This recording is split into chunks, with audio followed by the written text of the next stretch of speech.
સુરતમાં શ્રીહરિ પૂર્વજનોને જે વાત કરી હતી તે મુક્તમુનિએ ઉત્તમ રૂપને કહી, એટલે દાદા ખાચરની વાત કહી. જો શું કહે છે, ભગવાનના દાસના ચરણ સેવક થઈ વર્તા હોય એ ભગવાનના સાચા સંત છે. ભગવાનના દાસના ચરણ સેવક. ક્યાં જઈને ઊભા રહેવાનું છે? આ તો ભગવાન થઈને ફરે છે. ભગવાનના દાસના ચરણ સેવક. ભગવાન દાસના ચરણ સેવક થઈ વર્તતો હોય એ ભગવાનના સાચા સંત છે. એવા સંતની ભાવે સહિત જે સેવા કરે છે, રાત દિન ખડે પગે રહે છે, તે સેવામાં ક્યારે અરુચિ લાવે નહીં. તેની મોટપ સર્વથી શ્રેષ્ઠ છે. તેને પાકા હરિભક્ત જાણવા. બંનેની વાત આવી ગઈ. એક તો સંતની વાત કહી કે જે દાસના દાસ થઈને વર્તે છે, એટલે સ્વામી બાપાને લો ને આપણે, એવા સંત એ સાચા સંત. એમની સેવા હરિભક્ત કરે, એવા સંતની સેવા ભાવે સહિત જે સેવા કરે, રાત દિન ખડે પગે રહે, હજુરી સેવક, ને સેવામાં ક્યારે અરુચિ લાવે નહીં. કે મનમાં આમ ના થાય કે હવે કેટલું કરવું, હવે ના થાય. ત્યાં દુકાનમાં થાય છે, ક્યાં સુધી દુકાન ચાલુ રાખવી? અરે ગ્રાહક આયા કરીને ચાલુ જ રહે દુકાન. કેફમાં જ અરુચિ ના થાય, વધારે રુચિ થાય. જેમ ગ્રાહકી વધે ને વધારે થાય. અરુચિ કોને થાય? નોકરને.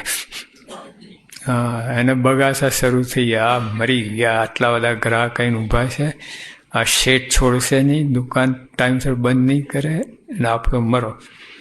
હવે એને ગરજ હોય પૈસાની, નોકરી છોડી છે, નોકરી બીજી મળતી ના, એટલે ગમેલી દુકાન ખોલી કરવું પડે. એટલે નોકરને શેઠને બગાસા ઉડી જાય. હા, ગ્રાહકી જેમ વધે ને ખેંચી કાઢે. આખી રાત ગ્રાહક આખી રાત ચલાવે અડધે બારણે. પહેલાં હું ચાલતું જ હતું. સરકારે કાયદો કર્યો 8 કલાકનો પહેલાં, અને પછી રવિવારે બંધ રાખવા, અઠવાડિયે કર્યું બંધ. પહેલાં તો આખો મંડળ 24 કલાક ચાલતું હતું દુકાનો. હા, રાતના 2 વાગે ને તો ઓલો દુકાન ખોલીને આપે તમને. હવે કાયદો થઈ ગયો. ને સેવામાં ક્યારે અરુચિ લાવે નહીં, તેની મોટપ સર્વથી શ્રેષ્ઠ છે. મોટપ તો ખરો, પણ મોટપમાં સર્વ મોટામાં શ્રેષ્ઠ એવું કહી. તેને પાકા હરિભક્ત જાણવા. આવી રીતે જે સેવા કરતો હોય, આવા પ્રમુખ સાઈન સેવા આવી રીતે સેવા કરતો હોય, ખડે પગે, એટલે બાપા તો ત્યાં છે અમદાવાદ ને આપણે અહીંયા છીએ. કઈ રીતે તમને બાપાની સેવા ક્યાંય મળે? અમે 800 છીએ. પહેલાં અમારો વારો, પછી તમારો વારો.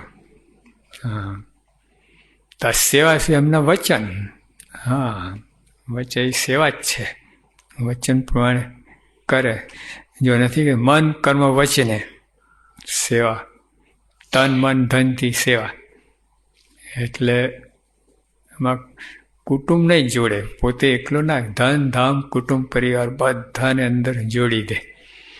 એ પાકારી ભગત.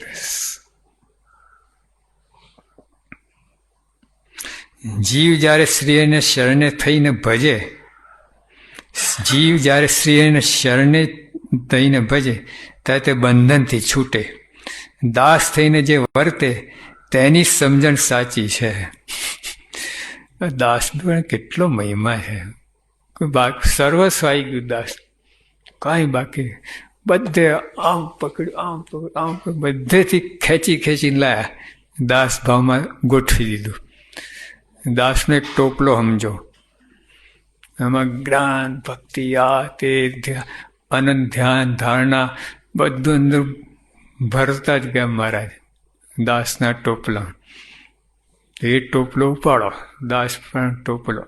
આપણે દાસનો ટોપલો બનો તો અંદર બધું આવશે. આ દાસ થઈને જે વર્તે તેની જ સમજણ સાચી. તેની જ ઓનલી તેની જ સમજણ સાચી છે. તેની સમજણ નહીં, તેની જ વાતે સાહેબ. જો તમે પૈસાનો મહિમા જાણો છો, કેવા ગુલામ થઈ જાઓ છો પૈસાના.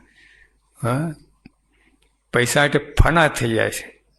ફના માટે, અરે પૈસા માટે લોકો કેટલું સાહસ કરે છે, છે કે નહીં? આ સભા ચાલે છે ને કહેવામાં આવે કે આ સભામાં જે આવે અને 10,000 રૂપિયા વ્યક્તિ દીઠ આપવામાં આવે તો સંખ્યા કેટલી થાય? આ ઉપર માર બધા ઢગલા બંધ થઈ જાય. તો જે કથાનો મહિમા નથી, પૈસાનો મહિમા છે. કથાનો તો પૈસા મળે કે ના તોય આવે, ગમેલા વિઘ્ન હોય તોય આવે.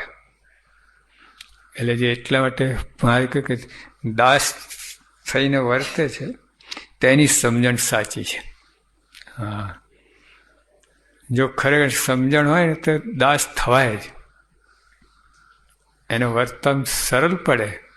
હા, દાસ થવાનું સરળ પડે. એ સાચી સમજણ દાસ થવાનું સરળ પડે ને.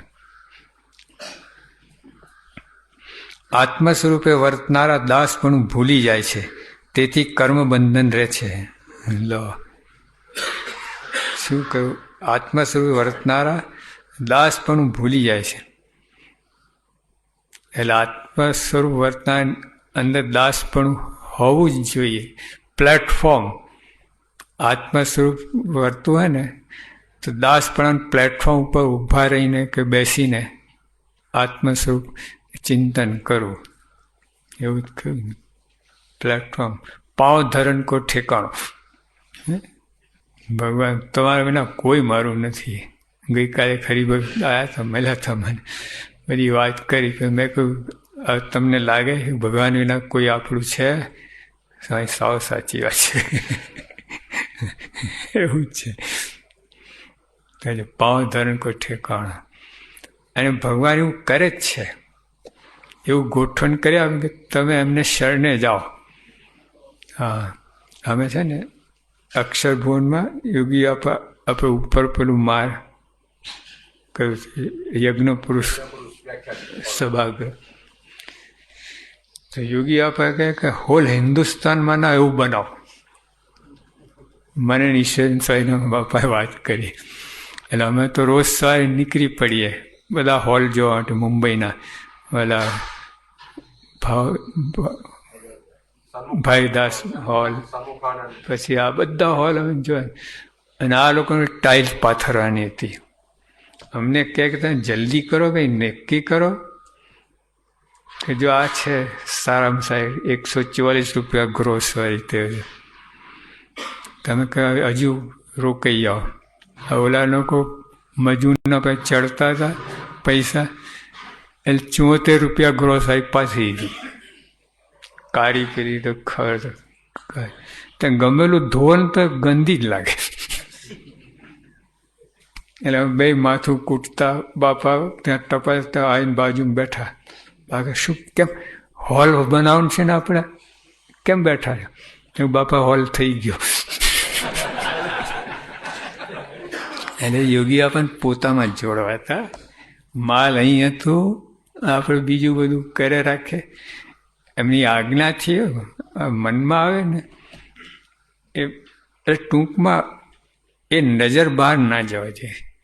એમને રાજી કરવા માટે, લોકોને દેખાડવા માટે આખા હિન્દુસ્તાન હોલને એવું નહીં. સ્વામી ભગવાન માટે એ મનમાં એ ભૂલી જાય છે ને, એટલે પછી કર્મના બંધન થાય છે. જો બાપાએ લખ્યું, હા, ભગવાન ભૂલાય ને પછી તમે કરો, કર્મ બંધન થાય તમને. આત્મ સ્વરૂપે વર્તનારા દાસ પણ ભૂલી જાય છે, તેથી કર્મ બંધન રહે છે. હા, આત્મ વર્તે તોય કર્મ બંધન રહે છે. લો, દાસ પણ ભૂલ્યા. દાસ પણ એટલે શું? ભગવાન આપણા ધણી છે એ ભાવ અંદર આવે છે. એટલે ભગવાન ભૂલ્યા ના કહેવાય. દાસ પણ હંમેશા ભગવાન સામે રહે છે. અને આ બીજા સાધનમાં ભગવાન બાયપાસ થઈ જાય. હા, ગુણાતન સાહેબ કહ્યું ને પહેલાં પણ છેલ્લી વાત, કથા કરે, કીર્તન કરે, વાતો કરે, દેહ તે હું નહીં એમ ના માને, અને હું આત્મા છું નિરંતર આઠે પર ભજન કરે.